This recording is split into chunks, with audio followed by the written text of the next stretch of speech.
माताची आरती आता just finish झाली आणि खूप सोल एनर्जिंग आणि खूप चांगला एक्सपिरियन्स होता आरतीचा. मी आधीचे क्लिप्स टाकेल. आणि श्रेया आणि यश दुसऱ्या साईडला असल्यामुळे आम्ही थोडे आता हरवले.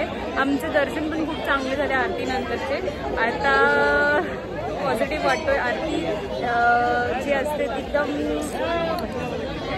मनाला एकदम टच होऊन गेली.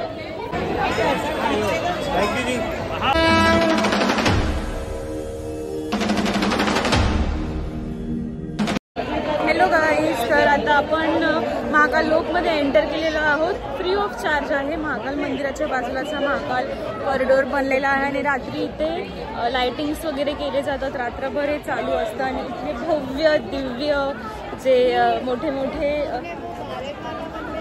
मूर्ती आहेत, जे आयडल्स आहेत, ते पाहून मंत्रमुग्ध झालोय आम्ही.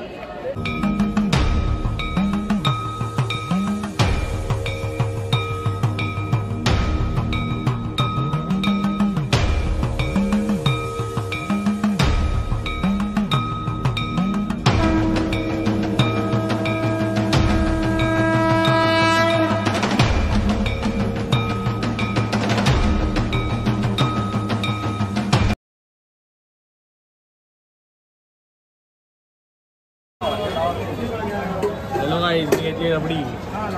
मी नाही, ती घेतली रबडी. ते घेतलं दूध.